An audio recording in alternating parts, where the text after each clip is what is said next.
In the meantime, let's bring in Carla Sands with America First Policy Institute. Carla, your thoughts about what we've seen over the past 10 to 15 hours. It's pretty tough out there, isn't it? It is. It's very tough. President Trump has a really full plate. And I mean, the CCP, the Chinese leadership must be popping champagne right now because we are distracted from our greatest adversary. They want us in four conflicts. They think they can win if we're distracted by four conflicts. And we have Russia, Ukraine, we have the Middle East conflict now. You could say Hamas, Israel, and now Iran could be considered a third one, perhaps, although, it is all regional. But I watched today Ambassador Danny Danon, that's Israel's ambassador to the UN, absolutely state with affirmation that Israel has a right to defend itself and will. And that's what Prime Minister Netanyahu said today as well.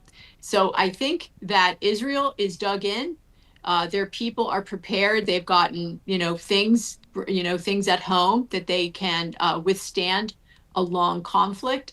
And unfortunately, this all stems from Iran exporting terror and attempting to annihilate Israel. They want to wipe Israel off the map, is what they say publicly, and they want to come after the big Satan, the United States, as the secondary target. President Trump also talking about this point, to your point, President Trump 4 hours ago saying 2 months ago, I gave Iran a 60-day ultimatum to make a deal. They should have done it. Today is day 61. I told them what to do, but they just couldn't get there. Now they have perhaps a second chance. So, yeah, there's a lot of back and forth right now as we're monitoring all of this. Some of the video of the images there in Tehran of Israeli airstrikes taking out about 4 of the top commanders there with the Islamic Republic of Iran. And Iran saying, well, we're going to retaliate, if you look on their X pages there. So, yeah, a lot of back and forth. Your thoughts right now about the Situation Room there at the White House, the president, the vice president, all the heads of the departments are there discussing this. I mean, this is a very serious time in a global scene, isn't it? It's very dangerous time. We don't want this to spiral out of control. We know that Iran has been supplying weapons to Russia in the war with Ukraine. We know that Iran, the mullahs, are the responsible for funding October 7th, when Hamas attacked Israel so brutally. We know that Iran is the #1 chief sponsor of terror around the world, and the people of Iran deserve so much better than this. Those targeted strikes by Israel are amazing. Their capabilities are extraordinary. I really expected that Iran would be a more fierce opponent of Israel when Israel first started going after them, when Iran was lobbing missiles into Israel. But it has been, Israel's been blessed in this, and their capabilities are really awesome. President Trump and the Secretary of Defense really have their work cut out for them. It's such a dangerous time because we, like President Trump said, will not tolerate Iran from having a nuclear weapon, and they have been enriching. They may already have nuclear weapons. That's the problem. We cannot allow them to threaten the world from where they are next to Israel. So my heart goes out to the people of Iran. They deserve better. My heart is with the people of Israel. They must prevail over the IRGC, the Quds Force, the groups that really bring terror and evil in the region, funded by the very corrupt mullahs.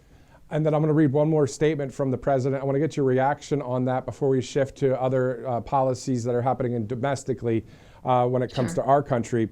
President Trump also said several hours ago, I gave Iran chance after chance to make a deal. I told them in the strongest of words, just do it. But no matter how hard they tried, no matter how close they got, they just couldn't get it done. I told them it would be much worse than anything they know, anticipated, or were told, that the United States makes the best and most lethal military equipment anywhere in the world by far, and that Israel has a lot of it, with much more to come, and they know how to use it. So it's a lengthy post, but I do want to read it all here from the president. Certain Iranian hardliners spoke bravely, but they didn't know what was about to happen. He goes, they are all dead now, and it will be only getting worse. There has already been great death and destruction, but there is still time to make this slaughter, with the next already planned attacks being even more brutal, come to an end. Iran must make a deal before there is nothing left and save what was once known as the Iranian Empire. President Trump says no more death, no more destruction. Just do it before it is too late. God bless you all. That's on the 13th today. So at 5:56 Eastern time, President Trump posted that. And now he's in this National Security Council meeting at the White House in the Situation Room. We know where the president's coming from because we see what he's saying there. And it pretty much lines up with what you're saying, Carla. Yes. So President Trump offered the Iranian mullahs. Now, the people are not part of the conversation because they haven't elected these leaders. These are leaders that are imposed on them. And the mullahs are very tough negotiators, Iranians are. They're tough negotiators, and they've been dealing with very weak U.S. presidents. Remember, President Obama did that JCPOA, which was letting them slow roll to nuclear weapons. President Trump pulled us out of that agreement, which was never a treaty. It was a bad deal. President Trump gets good deals. And the deal that he offered Iran, the leaders, was a good deal. It would rebuild Iran into a great power. But I hope that the people of Iran have the opportunity to have elected leaders with representative government, with the freedoms that they enjoyed previously, where women weren't subjugated, having to wear the hijab, having to be like a second-class citizen, that, and not having Sharia law rule their country. That's a terrible life for all women. So I hope that they have more opportunity. I hope that in the end, they do a deal with President Trump. I hope they don't wait until their country's destroyed by Israel. They've been targeted and very like razor sharp targets right now. But at some point that could change depending on the behavior of Iran's leadership. To your point, I remember seeing on social media the people of Iran, just using their phones, the selfie, kind of talking just like we see on social media. And a number of people in Iran just saying, I want freedom. I don't want to be ruled by this government.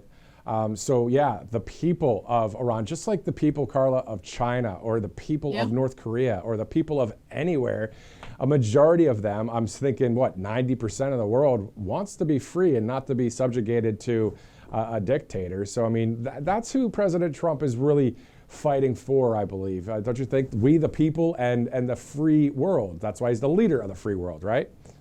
It's true. I'm going to be speaking to a group of Iranians tomorrow who want that representative government, who want freedom of speech, freedom of the internet, freedom to vote, to have women in employment, women in politics, women throughout the society, to be able to get married without a male permission. All those things they want that we in the United States enjoy. So let's see what happens. I think President Trump, his deals are usually real win-win deals. When China says win-win, it means they win twice and you lose. With President Trump, he really is a fair deal maker.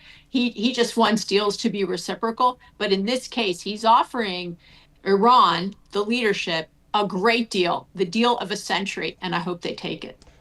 So the other question I had for you, I want to throw you a little bit of a curveball, put you on the spot slightly here, because tomorrow is a great day, right? It's the 250th celebration of our U.S. Army. The president then will travel to the G7 on Sunday, Monday, and Tuesday. Two big events coming up. I'm looking forward to seeing our coverage here on Right Side tomorrow. But here's the curveball question. If in the Situation Room, things are getting a little bit interesting with whatever's happening in the Middle East with Iran and anything when it comes to retaliatory things happening, do you think that there's a postponement at all? Or do you think that, hey, everything's going as is? And this is just a question. I don't have a favor on either way, but I'm just asking you, Carla, what do you think? Well, our U.S. warships are headed to the Middle East right now. So that they're convening because we may get more involved. It seems like we've pulled personnel out of the region that aren't essential. I don't think they postpone it. I think that this is a show of American strength. The American people are excited about it. I'm going to be watching. You're going to be watching. All your viewers on RSBN will be watching. It's going to be a fantastic day of celebration. No matter what happens in the world, we have to show that we are strong and resolute, that we are the leader of the free world. And President Trump is reestablishing us as that. Unlike Joe Biden or Obama leading from behind, or perhaps not leading at all, but relinquishing that role to others who may not have our best interests at heart, President Trump and his team are really leading from in front. And I'm so encouraged about it. I think we should pray about the situation, really, that God brings peace to the region, but also that God continues to bless the United States of America and our leadership. Amen. Carla Sands, thank you so much with the Thanks. America First Policy Institute. Please stay in touch with us over maybe next week as well about how tomorrow's conversation will go with the Iranians that you're speaking to at a group there that want to be free, to your point. So, Carla Sands, thank you again for joining us on Right Side. Thanks, Matthew. Thank you.